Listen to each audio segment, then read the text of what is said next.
સવારના નાસ્તા માટે એકદમ ટેસ્ટી એવા, ખાતી વખતે જરા પણ ડ્રાય ના લાગે એવા આજે આપણે બટાકા પૌવા બનાવીશું. તો બટાકા પૌવા છે એ સવારે સાંજે બાળકોને લંચ બોક્સમાં કે આપણે આપતા જ હોય છે, પણ એ લાંબા ટાઈમ પછી થોડાક ખાવામાં ડ્રાય થઈ જાય ને ગળામાં અટકે છે. તો એના માટે હું તમને આજે બધી ટિપ્સ કહીશ. તો જો મેં અહીંયા પૌવા બટાકાના પૌવા લીધા છે અને આપણે કાણાવાળી જે ચાયણી છે એમાં લઈ લેવાના છે ને થોડાક ચાળી લીધા છે પહેલાં, અને પછી હવે નીચે એમાં બાઉલ લીધું છે અને પાણીથી એને ધોવાના છે. બધા જ પૌવાને એકદમ હળવા હાથે, જરાય વજન નથી દેવાનો, હળવા હાથથી બરાબર ધોઈ લેવાના છે. ને આ રીતે જો આમ સાઈડમાં કરશું એટલે કાણાવાળી જાળી છે એટલે ચાયણીમાંથી પાણી બધું નીતરી જશે. તો આને હવે સાઈડમાં મૂકી દેવાના છે. પહેલાં પૌવા હંમેશા આપણે ધોઈ લેતા હોય છે એટલે એ પૌવા છે એ વઘાર થઈ જાય ત્યાં સુધીમાં તૈયાર થઈ જાય અને ફૂલી જાય. તો આને પણ આપણે હવે સાઈડમાં મૂકી દઈશું. અને હવે આપણે બટાકા લીધા છે. તો મેં અહીંયા 3 મીડિયમ સાઇઝના બટાકા લીધા છે, જે કાચા જ લીધા છે, અને એને આ રીતે કટ કરી અને એક પાણીથી ધોઈ અને પાણી બદલી લીધું છે. તમારે બાફેલા લેવા હોય તો તમે બાફેલા પણ લઈ શકો છો, તો તમારો ટાઈમ ઓછો બગડશે. તો હવે આપણે એનો વઘાર માટે એક પેન લીધું છે, એની અંદર મેં તેલ લીધું છે. 3 ટેબલ સ્પૂન જેટલું તેલ લેવાનું છે. ત્યાર પછી કાચા સિંગદાણા લેવાના છે. સિંગદાણાનો ક્રંચ છે એ પૌવામાં બહુ મસ્ત લાગે છે, એટલા માટે મેં અત્યારે એક મોટી મુઠ્ઠી જેટલા સિંગદાણા લીધા છે, જેને આ રીતે સાતળવાના છે તેલમાં, અને આને આપણે કાઢી લેવાના છે. તમારે એમાં રહેવા દેવા હોય તો એ ટેસ્ટ તો સારો આવશે, પણ ક્રંચ નહીં આવે, સોફ્ટ થઈ જશે વઘાર સાથે. એટલા માટે આપણે આને કાઢી લેવાના અને લાસ્ટમાં એડ કરવાના. અહીંયા જો તમારે કાજુ કિસમિસ એડ કરવા હોય તો તમે કરી શકો છો, એનો પણ બહુ મસ્ત ટેસ્ટ આવશે. જો આપણે સિંગદાણા છે એ કાઢી લીધા છે. હવે આપણે એક નાની ચમચી જીરું લેવાના છે અને 1 ચમચી રાઈ લેવાના છે. રાઈ છે એ સરસ આપણી ફૂટી જવી જોઈએ બધી. સાથે જ આપણે 10-15 મીઠા લીમડાના પાન લઈએ છીએ. અને જે આપણા બટાકા છે એ બધી રાઈને ફૂટી જાય બધું, ત્યાર પછી ગેસ એકદમ સ્લો કરી દેવાનો છે, પાણી નિતારી અને બટાકા લઈ લેવાના છે. જો આપણો વઘાર સરસ બટાકામાં બેસી ગયો છે.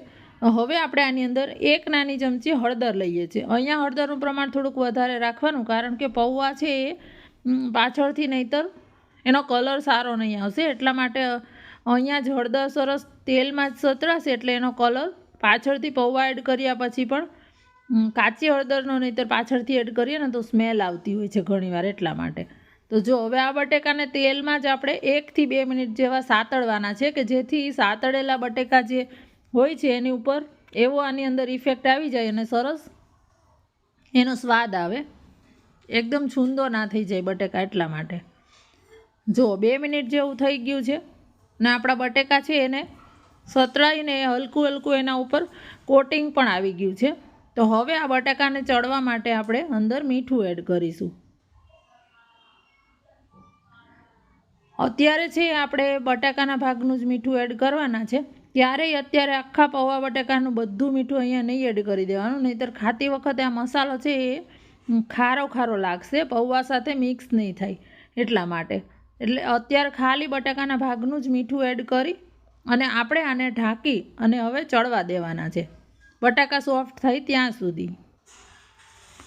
તો જ્યાં સુધી આપણા બટાકા ચડે ત્યાં સુધી આપણે પૌવા ચેક કરી લઈએ. તો જો પાણી છે એ બધું જ શોષાઈ ગયું છે. તો હવે આપણે જરાય પૌવા છે એ ડ્રાય ના લાગે અને જરાય ફીકા ના લાગે, એના માટે અહીંયા મસાલા કરીશું. તો જે પૌવાના ભાગનું મીઠું છે એ આપણે અહીંયા પૌવામાં એડ કરવાનું છે. આજે હું સાકરનો ઉપયોગ કરું છું, તમે જો ખાંડનો કરતા હોય તો એ પણ અહીંયા સાથે જ લઈ લેવાની. અને 1 ચમચી મેં ધાણા જીરું લીધું છે. અને અત્યારે હું તીખાસ માટે લાલ મરચું લઉં છું. તમે જો લીલી મરચાંવાળા કરતા હોય તો તમે લીલા મરચાંના ટુકડા પૌવાની અંદર લઈ શકો છો. અહીંયા મેં 2 નાની ચમચી જેટલું લાલ મરચું લીધું છે. અને હવે એકદમ જ હળવા હાથથી આ પૌવાની અંદર મસાલા મિક્સ કરવાના છે. ખાંડ લેવી હોય તો અહીંયા સાથે લઈ લેવાની, કે જેથી આ બધું એક સાથે મિક્સ થઈ જાય. અત્યારે આપણે સાકર લેશું એટલે હું તમને પાછળથી બતાડીશ ક્યારે લેવાની એ. જો હળવા હાથથી કરવાનું, જરાય પ્રેસ નહીં કરવાનું, નહીંતર બધા છૂંદો થઈ જશે. અને જે પૌવા છે એમાં ગાંઠા ગાંઠા આમાં થઈ ગયા હોય, એક એક દાણો છૂટો કરી લેવાનો, કે જેથી જલ્દી થશે. જ્યારે આપણે વઘારમાં એડ કરશું ત્યારે એક એક દાણો અલગ છૂટો થઈ અને સ્વાદ એમાં આવી જશે બધો. એટલે જો આપણા બટેકા છે એ આપણે ચેક કરી લઈએ. 5-1 મિનિટ જેવું જ થાય છે ત્યાં બટેકા આપણા છે એ સરસ જો ચડી ગયા છે. હવે આપણે સાકર લેશું. તો મેં સાકરનો કચરો ભૂકો છે એ અત્યારે હું લઉં છું. તમે દળેલી સાકર પાવડર તમારી પાસે હોય તો પણ તમે પૌવામાં એડ કરી શકો છો. ગુજરાતી જે પૌવા બટેકા હોય છે એ એકદમ ખાટા મીઠાને હોય છે, એટલા માટે 2 નાની ચમચી મેં સાકર લીધી છે. ત્યાર પછી થોડુંક મેં પાણી લીધું છે, અડધા કપ જેટલું જ મેં પાણી લીધું છે. પાછળથી જરૂર લાગે તો તમે લઈ શકો છો, હું પાછળથી તમને બતાડીશ. જો આ પાણી છે એ એક વખત ઉકળી જાય ત્યાર પછી આપણા જે મસાલાવાળા કરેલા પૌવા છે એ આની અંદર લઈ લેવાના છે અને આ રીતે બધી સાઈડ સરસ પાથરી દેવાના છે. આવું કરવાથી, પાણી એડ કરવાથી તમારા પૌવા છે જરાય ડ્રાય નહીં થાય. જનરલી આપણે બટેકા ચડી જાય એટલે પૌવા એડ કરી દેતા હોય છે, પછી એ ખાતી વખતે ગળામાં એકદમ અટકે છે અને ખાવામાં બહુ ડ્રાય લાગે છે. અને હવે આ બધું સરસ હળવા હાથે મિક્સ કરવાનું છે. અહીંયા મેં બટાકાની અંદર ડુંગળી એડ નથી કરી. જો તમને ડુંગળી એડ કરવી હોય તો તમે વઘારમાં ડુંગળી પણ એડ કરી શકો છો. આજે હું નથી એડ કરતી. અને ઉપરથી આપણે કાચી આની અંદર એડ કરીશું. અને જો ટામેટાં એડ કરવા હોય તો તમે બટેકા એડ કરી એની પહેલાં ટામેટાં પણ એડ કરી દેવાના. પણ આજે મેં ડુંગળી કે ટામેટાં અહીંયા નથી એડ કરેલા. જો બધું સરસ મિક્સ થઈ ગયું છે. જો અહીંયા જરાય વ્હાઈટ નથી, નહીંતર અહીંયા હળદર એડ કરવી પડે ને પાછળથી, તો એ કાચી હળદર લાગે છે. જો અહીંયા એવું પૌવા સરસ અત્યારે તમને ખીલેલા થોડાક દેખાય છે, પણ એ થોડી વારમાં ડ્રાય થઈ જાય. એટલે હવે ઉપર ફરીથી આ રીતે પાણીનો છંટકાવ કરવાનો છે.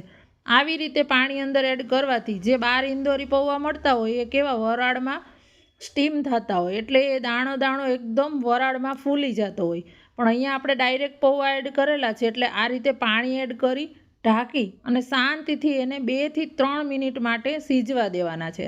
હું તમને બતાડીશ. જો દરેક પૌવાનો દાણો ઠંડા પૌવા હોય છે, આપણે ધોયેલા છે એટલે જો આ રીતે 3 મિનિટની અંદરથી જો સ્ટીમ નીકળે છે, એનો મતલબ કે આપણા પૌવા છે બધા એ મસ્ત વરાળમાં જે રીતે બફાય એ રીતે બફાઈ ગયા છે અને ગરમ પણ થઈ જશે અને ડ્રાય પણ નહીં લાગે. લાંબા ટાઈમ પછી બાળકોને લંચ બોક્સમાં કે આપતા હોય કે ટ્રાવેલિંગમાં કે લઈ જવા હોય કે તો આ રીતેના પૌવા હોય એ ડ્રાય ના લાગે જરાય.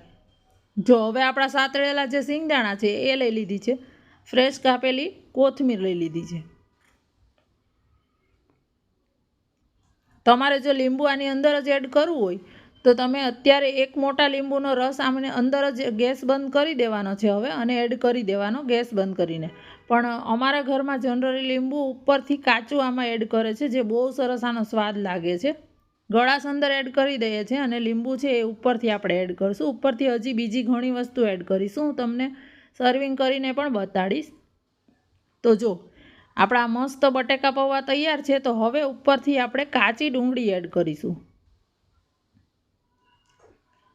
સિંગદાણા છે એ લાસ્ટમાં એડ કરેલા છે એટલે એનો ક્રંચ છે એ બહુ મસ્ત આમાં ખાવામાં ક્રન્ચી લાગશે. તમારે જો ટામેટાં એડ કરવા હોય તો આ રીતે નાના ટુકડા કરેલા ટામેટાં ઉપરથી એ પણ બહુ મસ્ત લાગે છે.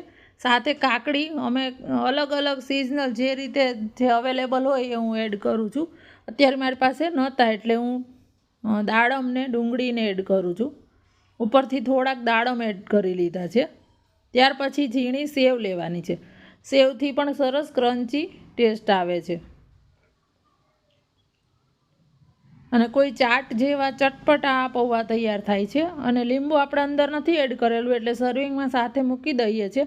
તો લીંબુ એડ કરી અને આ પૌવા તમારે ખાવાના છે. સવારે નાસ્તા માટે બનાવતા હોય તો ચા સાથે કે પછી એમને પણ આ બહુ મસ્ત લાગે છે. તો રેસીપી ગમે તો એક લાઇક કરવાનું ના ભૂલતા. યુટ્યુબમાં જોતા હોય અને હજી સુધી જો સબસ્ક્રાઈબ ના કરી હોય તો કરી દેજો. અને ફેસબુકમાં જોતા હોય તો ફોલો કરી દેજો. અને હા, શેર પણ કરવાનું ના ભૂલતા.